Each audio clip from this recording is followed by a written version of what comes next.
नमस्कार, आप देख रहे हैं हिमाचल दस्तक की प्रस्तुति दस्तक दिन भर। मैं हूं आपके साथ यशपाल सिंह। आइए नजर डालते हैं आज के मुख्य समाचारों पर।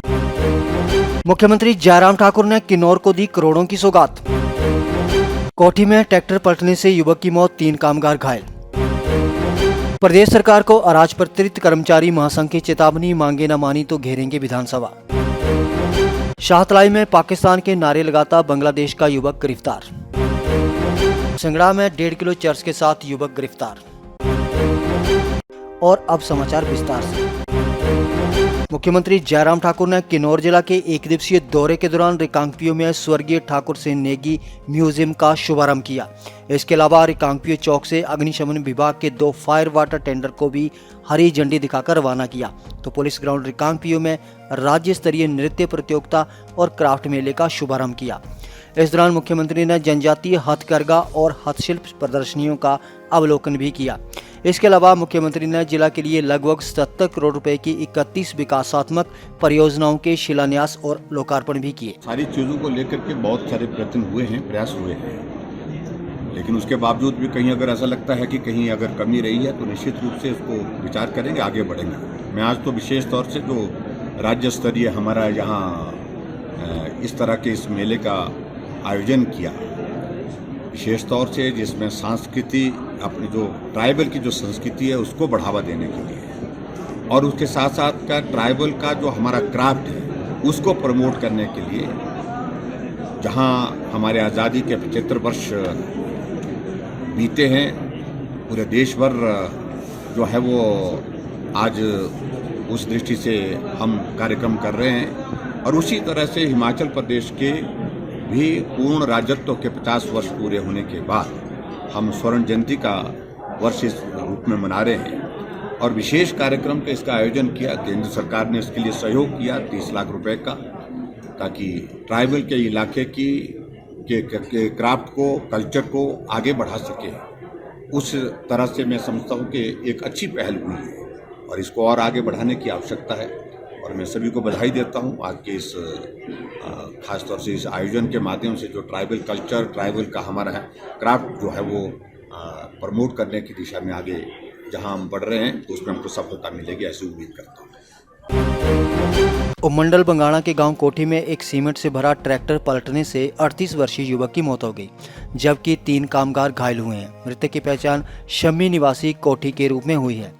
जानकारी के अनुसार कोठी गांव में एक सड़क का निर्माण कार्य चला हुआ था। शनिवार को सड़क निर्माण के लिए सीमेंट की जरूरत पड़ी, जिसके बाद शम्मी सीमेंट लेने के लिए रवाना हुआ, लेकिन सीमेंट लाते वक्त शम्मी ट्रैक्टर से नियंत्रण खो बैठा और ट्रैक्टर नाले में गिर गया, जहां पर पहले से प्रवासी मजदूर कार्य कर रहे थे। हादसे में ट्रैक्टर चालक शम्मी की मौके पर ही मौत हो गई, जबकि 3 कामगार घायल हुए हैं। तीनों घायलों को उपचार के लिए CHT थाना कला ले जाया गया, जहां से गंभीर हालत में उन्हें ऊना रेफर कर दिया गया है। प्रदेश सरकार के खिलाफ अराजपत्रित कर्मचारी महासंघ ने मोर्चा खोल दिया है। महासंघ ने सरकार को चेतावनी दी है कि अगर उनकी मांगे पूरी नहीं हुई तो 13 दिसंबर को विधानसभा में धरना प्रदर्शन किया जाएगा। प्रदेश अराजपत्रित कर्मचारी महासंघ के प्रदेश अध्यक्ष इंद्र ठाकुर ने EDC के माध्यम से मुख्यमंत्री को ज्ञापन सौंपते हुए कहा कि सरकार को कर्मचारियों की समस्याओं और मांगों को लेकर कई बार अवगत करवाया गया है, लेकिन अभी तक कोई भी गौर नहीं फरमाई गई है, जिसका खामियाजा सरकारी कर्मचारियों को भुगतना पड़ रहा है। उन्होंने कहा कि 27 नवंबर को होने वाली संयुक्त सलाहकार समिति की बैठक में कर्मचारियों की समस्याओं पर चर्चा आवश्यक है और जो महासंघ की ओर से मांग पत्र सरकार को सौंपा गया है उस पर चर्चा नहीं हुई तो महासंघ द्वारा सरकार के खिलाफ धरना प्रदर्शन किया जाएगा, जिसकी जिम्मेदारी प्रदेश सरकार की होगी। शाहतलाई के चौंता गांव से पुलिस ने एक विदेशी नागरिक को गिरफ्तार किया है। उल्लेखनीय है कि ये विदेशी नागरिक गोविंद सागर झील के किनारे पाकिस्तान के नारे लगा रहा था। जब लोगों ने पास जाकर उससे बातचीत करनी चाहिए तो वे उसकी भाषा को समझ नहीं पाए। जब उससे शोर शराबे का कारण पूछा तो वह फिर से पाकिस्तान के नारे लगाने लगा। लोगों ने तुरंत पुलिस को सूचित किया। सूचना मिलते ही पुलिस थाना प्रभारी करम सिंह ठाकुर मौके पर पहुंचे, लेकिन पुलिस भी विदेशी की भाषा को समझ नहीं पाई। इसके बाद पुलिस ने जिला बिलासपुर के चांदपुर में पढ़ रहे विदेशी युवकों से इसकी बातचीत करवाई तो उन्होंने बताया कि ये बांग्लादेश का रहने वाला है।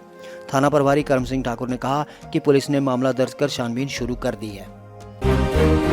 सिरमौर पुलिस की SIU टीम द्वारा पुलिस थाना संगड़ा के अंतर्गत आने वाले गांव चुनबी के समीप 1 किलो 587 ग्राम चरस के साथ एक युवक को गिरफ्तार किया गया है। इससे पूर्व गुरुवार रात भी नोहराधार के समीप टीम 2 लोगों को 3 किलो 551 ग्राम चरस के साथ गिरफ्तार कर चुकी है।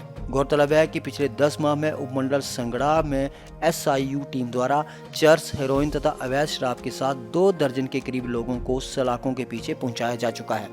पुलिस अधीक्षक सिरमौर ओमापति जम्बाल ने नोहराधार हरिपुर मार्ग पर एक युवक से 1 किलो 587 ग्राम चरस बरामद किए जाने की पुष्टि की है। उन्होंने कहा कि नशा माफिया को किसी भी सूरत में पनपने नहीं दिया जाएगा और उनकी धरपकड़ के लिए अभियान तेज किया जाएगा।